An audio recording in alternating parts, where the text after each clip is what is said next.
With your CIGTV News Update, I'm Donna Bush. Thanks for joining us. On day 2 of the CIG Leadership Conference, hundreds more senior civil servants were out to hear speakers talk to the topic, leading change in a dynamic organization.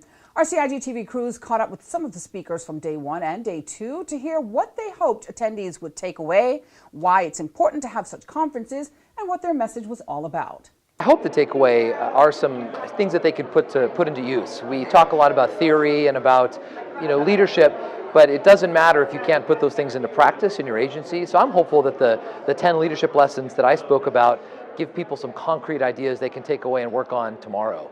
Because we can't always see what we need from inside an organization. We're all steeped in a culture inside of an organization. We all know how the history went. We all know what happened yesterday and the last 10 years. And so organizations need somebody from the outside with different eyes who isn't steeped in the history and how everything has gone already, who can actually see new perspectives without being burdened by how things happened in the past. I've talked to so many people this week about how they think they can bring innovation and new ideas to their jobs, and I hope that they feel empowered to do something and to ask their leadership for support in how to accomplish that for them and their teams. Over the course of 2 days, we've heard about a world-class public service, civil service here in the Caymans, and in order to be world-class, you need to get the most out of your employees, and by giving them the learning and the tools that they need to grow is important, but also giving them mobility and the ability to actually put those learnings in practice will help them actually learn and grow even more. Ending day 2 were former government minister Mr. Roy Bodden and retired government chief officer Mrs. Joy Basdeo. They spoke on bridging the political divide, leveraging the relationship between the minister and senior civil servants. Meantime, His Excellency Governor Mr. Martin Roper is pleased to announce the appointments of Her Honor Judge Aileen Downey, Simon Russell Flint QC, and Hugh Southey QC to the panel of acting Grand Court judges here in the Cayman Islands. A press release states that during the first quarter of 2017, the Judicial and Legal Services Commission carried out an open recruitment process advertising the opportunity for inclusion on the panel.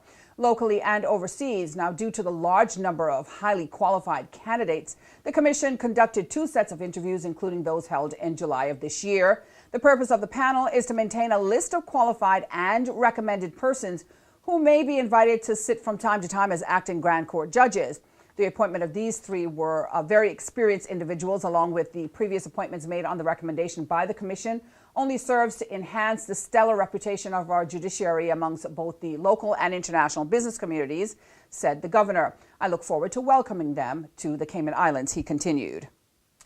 Well, that ends it for today's news update. If you missed it, you can catch it all on the Cayman Islands Government Facebook page as well as the CIG Television YouTube channel. For now, I'm Donna Bush, thanking you for joining me, hoping you'll do the same again on Wednesday evening. Until then, though, be safe and have a wonderful night.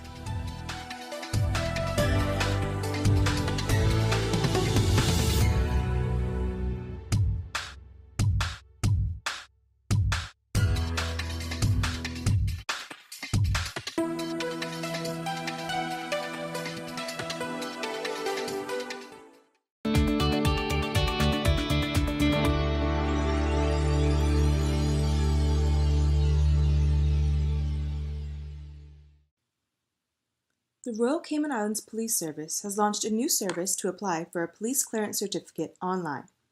To make this process quick and easy, ensure you have digital copies of all required documents readily available. At a minimum, you'll need a copy of your passport photo page. Our website lists the full requirements. If you are using an Apple iOS or Android mobile device, you can use the camera to take photos of these documents while completing your application. After you have read the instructions and are ready to start, type in the alphanumeric string from the CAPTCHA image and click the green button that says Start Application. If you can't read the letters and numbers properly, click Can't Read Image below the photo to try again. To complete your application, you will follow 5 simple steps. These are shown at the top of each page, and the blue circle will always show where you are right now. Enter the requested data in each field. All fields marked with an asterisk are required. Each field has some help information, and please pay attention to the correct format for dates and telephone numbers in particular. When selecting your birthday, you can also use the calendar feature. If a field has a drop-down list, you can scroll through alphabetically or start typing to find the correct option.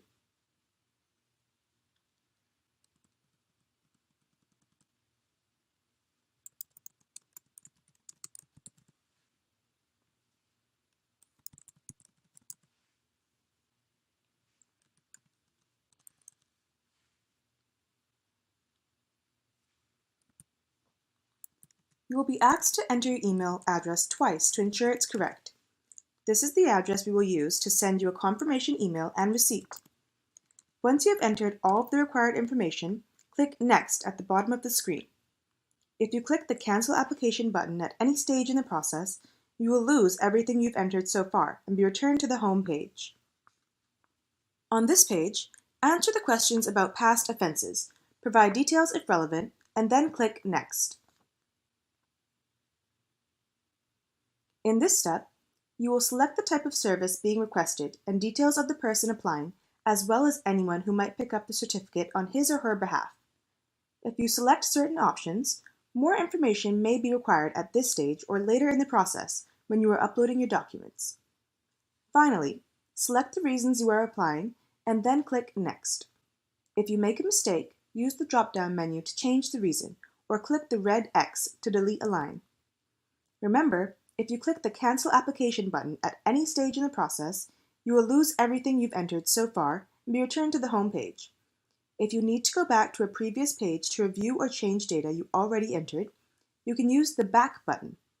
You can also navigate through the process using the links at the top of the page.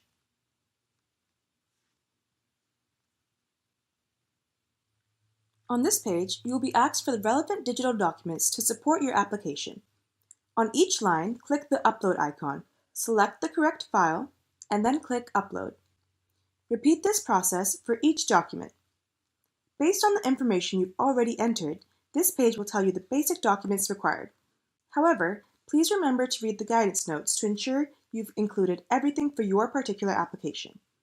You can click the Upload More Documents button if you need to add more files, using the comments field to briefly explain the additional documents you are submitting. If you go back to previous sections after uploading documents and make changes that affect these requirements, you may need to re-upload your documents. This is the final page before submission. Please review all information provided to ensure it is accurate and complete. You won't be able to change anything on this page, but you can use the Back button or the links at the top of the page to return to earlier pages and update any field. By submitting this application, you are declaring that the information provided is accurate and truthful. If you are satisfied with your application, click Proceed to Online Payment. You may need to allow pop-ups and then click the button again to show the payment screen where you will enter your debit or credit card information.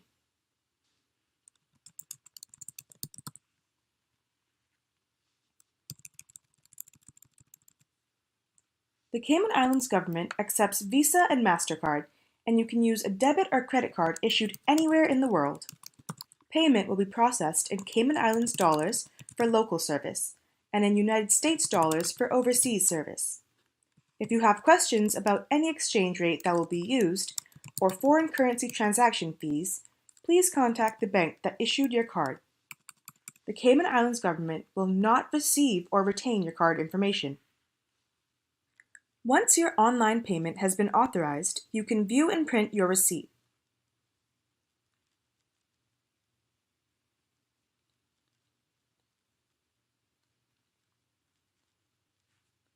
Click Continue to return to our webpage for details on pickup date and time. If there is an issue with your application and we have to contact you for more information, your application may be delayed. You will also receive a confirmation email with this information and your official receipt. Please remember to bring your passport for identification when you collect your certificate from the Criminal Records Office.